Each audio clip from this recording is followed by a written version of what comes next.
Hi, welcome everybody. My name is Karen Cornell and I'm here at Bainbridge Arts and Crafts with the new August exhibition, New Work. And today we have Joanne Shellan visiting and doing a demonstration and talking about her paintings that are in the exhibition.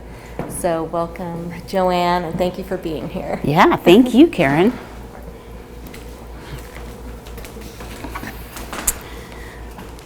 Hi, everyone. Thanks so much for coming today. Good afternoon. I'm just so happy that you're all here. I want to talk about two things today. The first part of my talk is my bumpy, tumultuous, circuitous, weird road to becoming an artist. That's part one. And then part two, I want to talk about how I created the work for this show. So almost 25 years ago, my two young sons, and the second one was entering preschool, and I had a little more time on my hands and a big urge to make art. Now, I'd always done a lot of art, but more like poster making and card making for family and stuff like that. And I felt comfortable in that area and confident. I loved it, but I wasn't trained in any sense. So I set up an art table in my bedroom, and I got my art supplies out, which were children's construction paper, children's scissors, and a children's watercolor set. And I began to make some art. And that was kind of fun, but not quite enough. So fortunately for me, I live near the Kirkland, have a seat.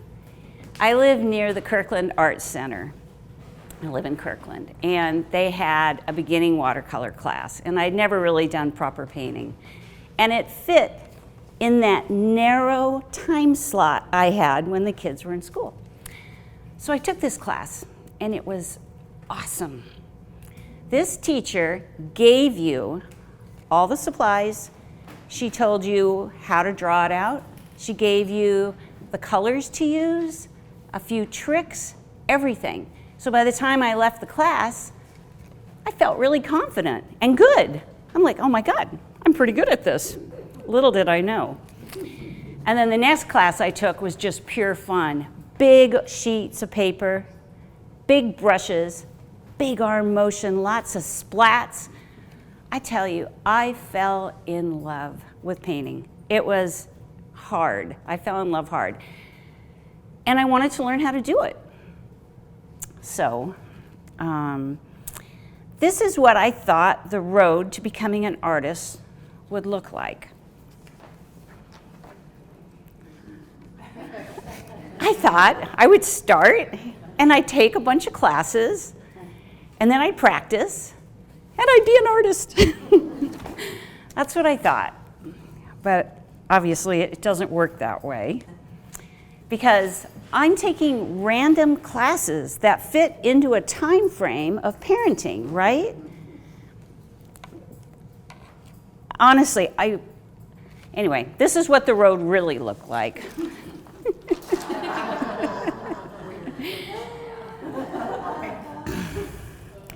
Just taking random watercolor classes. It was a hard road. My first big epiphany was when I realized that you have to paint more than once a week in class. I know that sounds obvious now looking back on it, but it wasn't at the time. So I started jumping into daily practice, painting from life, going out and painting with friends, drawing from models. I joined all the arts organizations that would have me.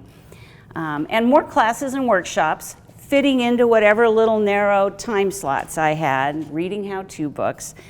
But I tell you, it was moving slowly. I saw people who were artists around me. They were like humans, people I knew. I knew this was something people could learn how to do. But I just really didn't know what a long road it was going to be. It's hard. And it was pretty spotty and frustrating, my knowledge.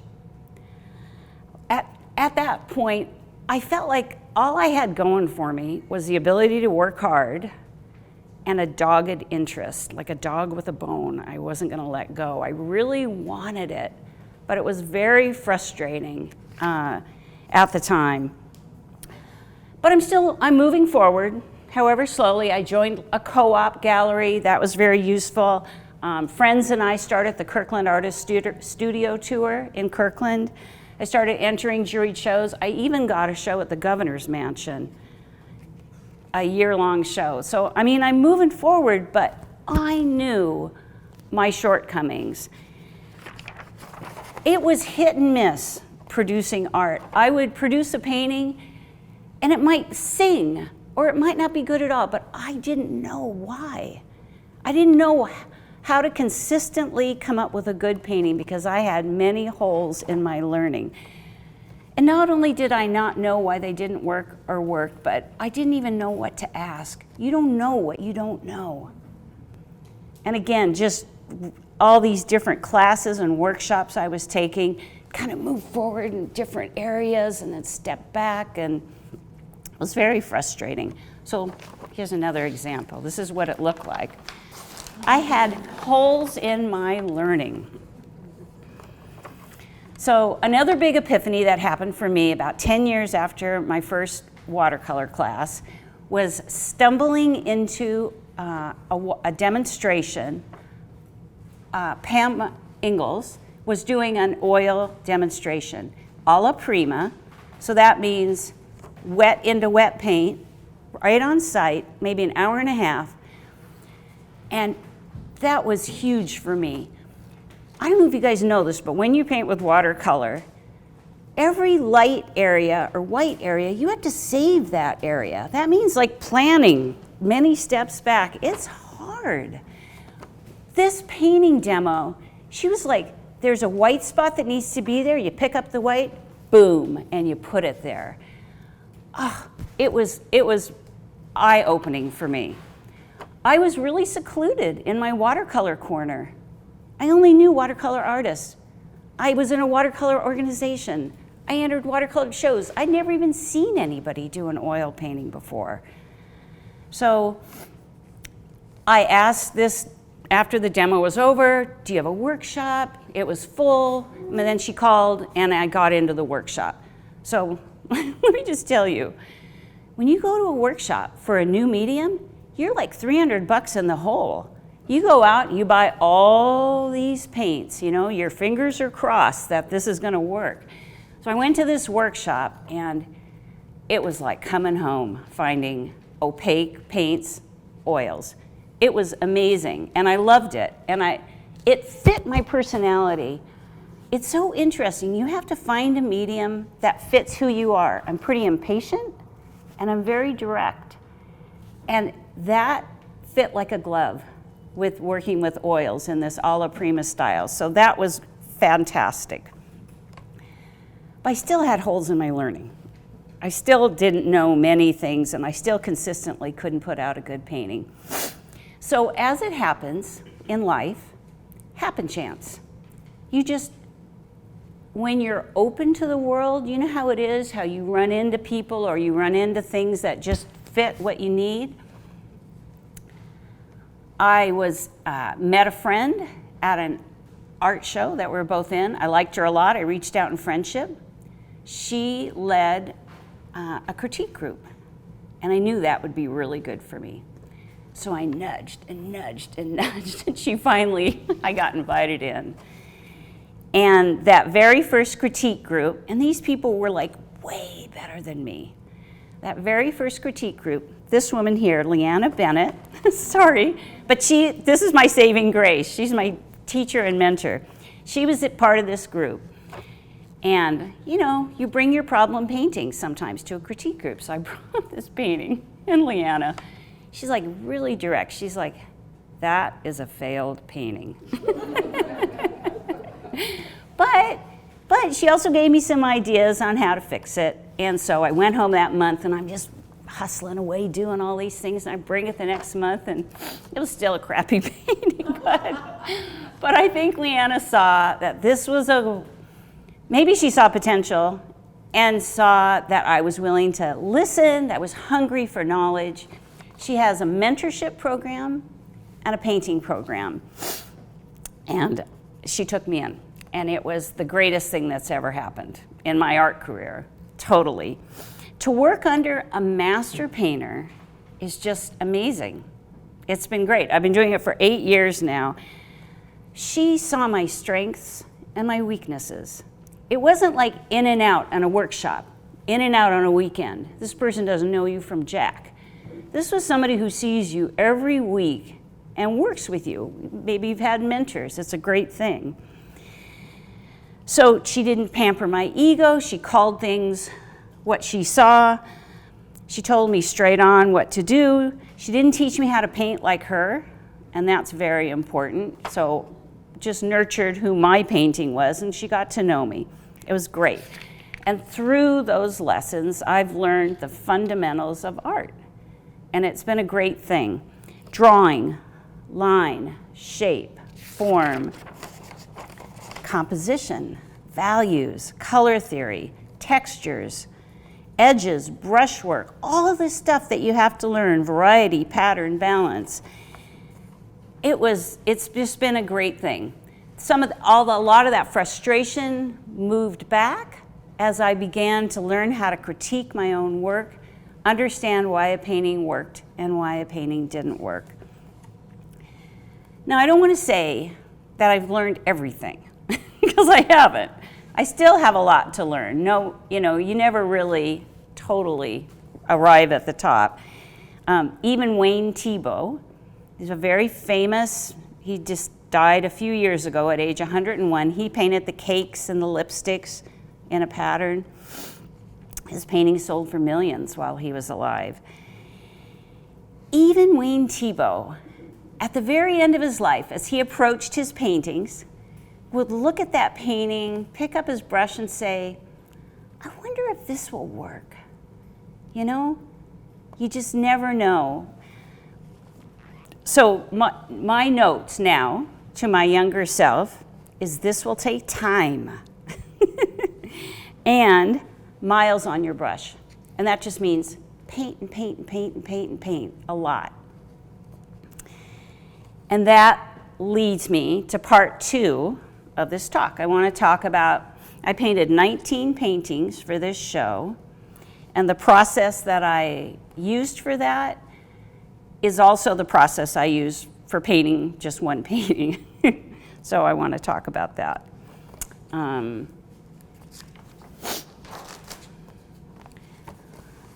Number 1 is photos. I take tons of photos. I always have. I love to take photographs, and I've learned a lot more about taking better photographs through becoming a better artist. So about composition and about value, things that you need to set up for taking a photograph.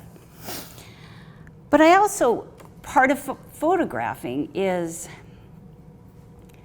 what you choose as your subject. And I think I've only learned this maybe in the last 10 years. When you paint a painting, you need to love and be connected to that subject matter. And if you love it, it will come off the brush and it will show.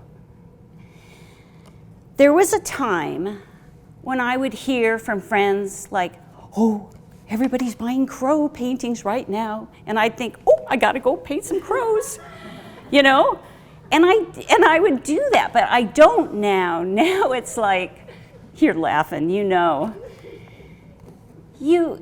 That isn't how it works. You need to really go inside yourself and think about what you care about and what you think about. And things that I really care about are community. So a lot of my paintings, they might be at a park where community gathers. I love busy downtowns, places where people gather. I love restaurants, indoors and outdoors. Marinas are another good example of community. I love boats. I love the community that happens at marinas. People really help each other instantly at marinas. So those are some of the subjects that come up in my paintings. And I know when I'm gathering photos for a painting, for a show, I probably went through my painting or through my photos and gathered maybe 150 photographs.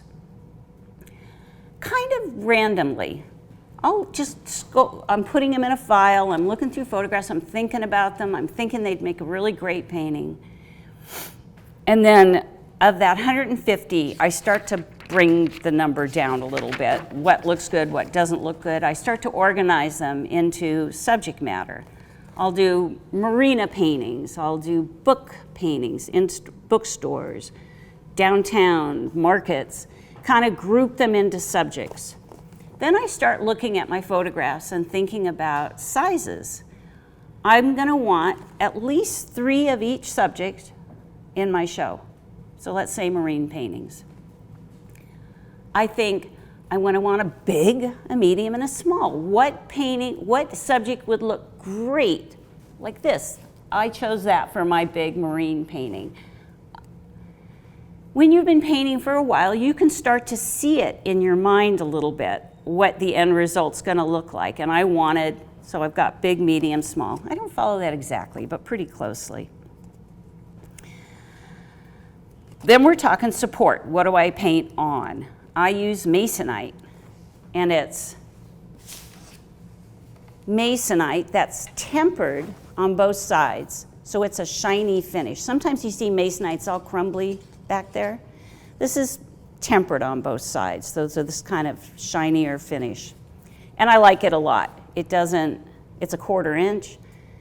It doesn't, when I paint big, it doesn't bend, or what do you call it, warping? You don't get warping on it. I go home with a bunch of masonite and I paint 3 coats of gesso on each side. And gesso it's like an underpainting. It's got a little bit of tooth to it. A lot of artists use it as underneath their paintings.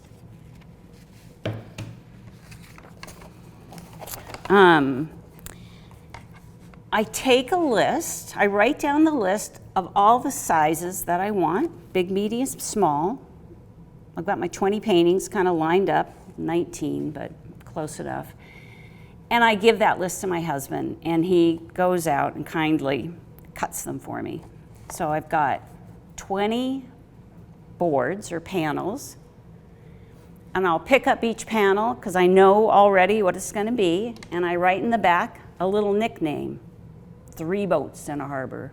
On one side, and the other side, I give it a light sanding. So, and the next thing, so the next thing is every single painting that I did, I do kind of a background color. It's not quite a background color so much as just an undercolor. Every single painting, and sometimes it shows through at the end, and sometimes it doesn't, because I kind of forget and fill it in. I will think about the color of the underpainting. I think, well, I'm going to be painting a seascape. I'm going to have a lot of blue in it. So an analogous color, I might do a blue background. Or I might think, I'm going to have a lot of blue in that painting. The other side of the color wheel, orange or yellow, I'm going to want that as my background color. And again, not quite a background color, but what I like to do is, if you paint, it's like a tool in my tool belt. If I leave a little bits of orange showing throughout the painting, it can be wonderful. It kind of holds your painting together. You don't even notice it when you're viewing it, but it's another tool. I may use it, I may not, but it's there if I want it.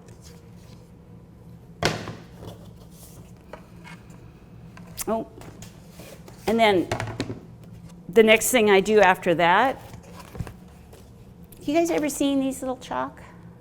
Just people use them with different colored chalk. Anyway, it's just a little thinner, but I use those when I'm drawing a grid on my board for transferring my drawing, and then I also use one color for the grid and one color to chalk in my drawing itself. One thing that's really nice about having a grid is if you have a pretty complicated painting, like these book paintings over here, there's a lot of perspective going on. Let me tell you, you can really mess up a drawing on perspective. I've taken classes in it, it's still hard. But when you have a complicated image to transfer, a grid helps you break it into smaller bits to add, and it can be really useful. Boats also. I mean, they're pretty unusual shapes, so having a grid to help me work on that drawing is useful. Hi. So I grid it in one color chalk, and then I take my chalk and I draw with chalk my drawing. You may look at that and you think, well, chalk, that's a weird thing to draw in, but it's so great. If I drew with pencil on here, and then I get the whole, let's say I'm doing a person's face, and I draw the whole thing in, and then I look at it from a distance, and I'm like, oh, that should be a 1/4 inch over. And you think, well, I spent all that time drawing it. I don't know if I want to do that. Chalk is great. You're like, and you just move it over. It is much better for me at the beginning of the painting. I'm looking at composition. Are things placed well? I'm looking at how they're laid out. It is just really nice to have it in chalk. Easy getaway, so to move things around. The second time I've drawn it once with chalk, and then the second time I go in and I use just a thin brush and a little bit of acrylic paint in some color, and I'll just do another drawing on top. And it's so interesting, like the more you draw it, you're gonna get it a little better drawing, right? Your first take is, your second take is better. So that works for me. And I'm just drawing it in so I don't lose it when I start painting. I might not get too detailed, but I'm gonna draw it in with a little bit of paint. The next thing is no tan, and that's something I just started doing maybe, I don't know, the last couple of years. It's been really helpful for me. So no tan, it's a Japanese term, and it means harmony of darks and lights. And it's, again, just a really good way to organize your painting before you go into actually painting it. So I just grabbed a photograph here, and this is an app called Grid Painter. So I'm going to take that photograph and I'm just going to make it a black and white drawing, or black and white photograph. This is a value chart that goes from light to dark. If I took the bottom half of this, all the darks, if I could push those together into just all darks in one big pattern, that's what I'm looking for on the no tan. And this app actually doesn't, oh goodness. Let me see if I can, that's a little bit easier to see. This is an app that helps me see, it eliminates all the little extra things that can get in your way of seeing the darks and lights. Things like texture and line and color. This helps me just see the darks and the lights. I may use an app, I may not use an app. I might just stick with the black and white of the photograph. But I'm looking at creating one big shape like this.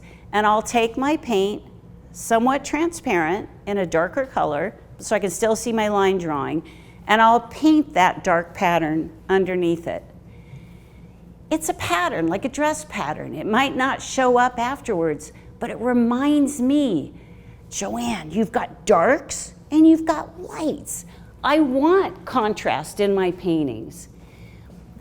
I have done so many paintings over the years that are right here in the middle.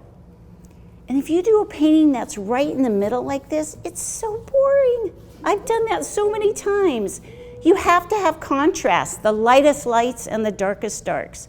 And putting in that no tan pattern for me really helps. Again, when I'm done painting, you may not even see any of that original no tan shape. All I'll do is I'll draw it in with chalk, me and my chalk, and then I'll paint in this dark shape, somewhat transparent, so I can see my drawing still underneath it. All this stuff I'm talking about is all groundwork, all of it. I haven't even really started painting yet. It's the hardest part for me is the groundwork. I have to Velcro my butt to a chair and make myself sit there and do this. It's hard. I'm a stand-up person, a wiggler, but I know if I do the groundwork, I'll have fewer fixes later. It's just way better. So I've already thought about the painting a lot before I even get there. I've looked at my photographs. I've drawn it out a bunch of times. I'm looking at the darks and the lights. At night before I go to sleep, I'm thinking about it. I'm painting it in my head. I'm already recognizing where my problem areas are going to be. Like, oh, I'm going to have a hard part right there. I can just see what and trying to think about doing that.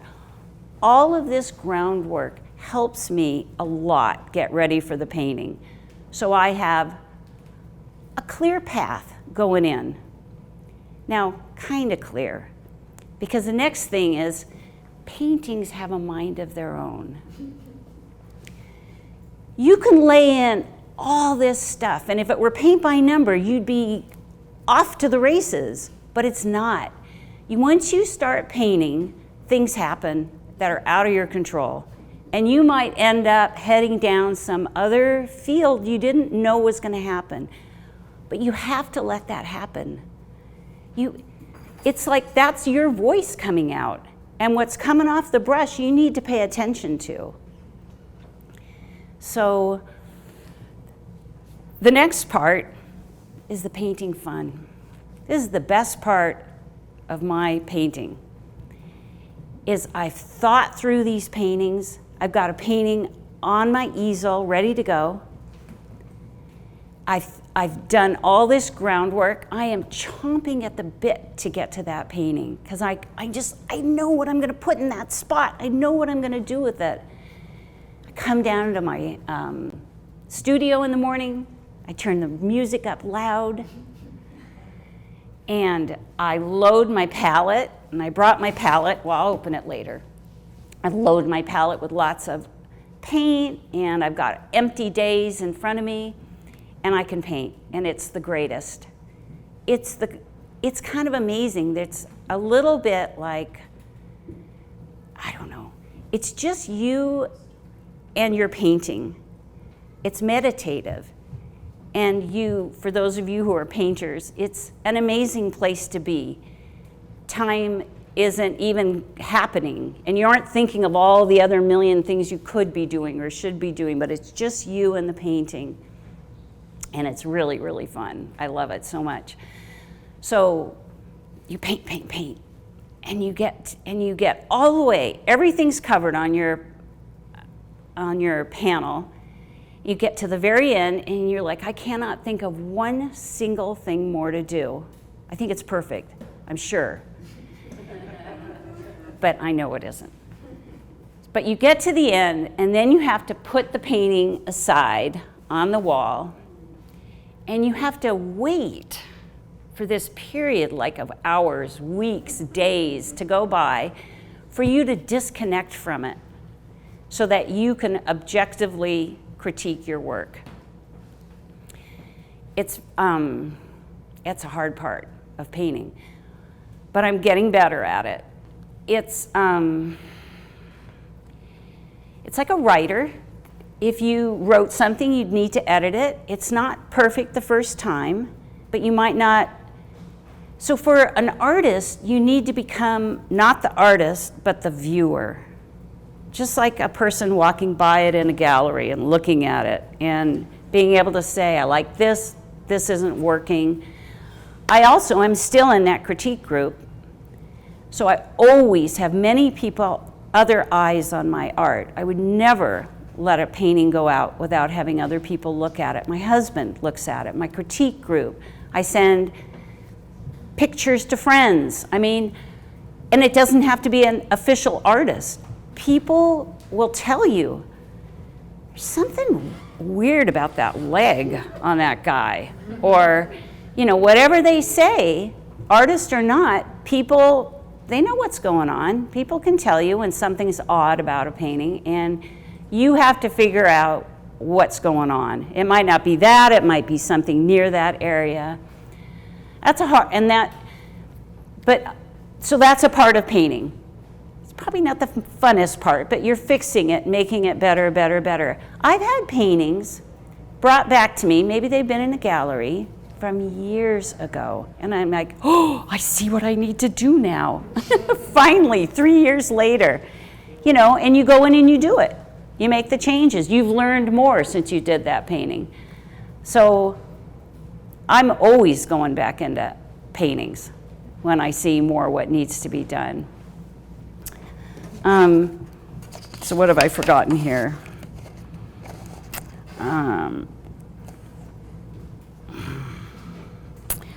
I wanted to, so that's basically, that is my process, and that's what I do on, for a show or for a single painting.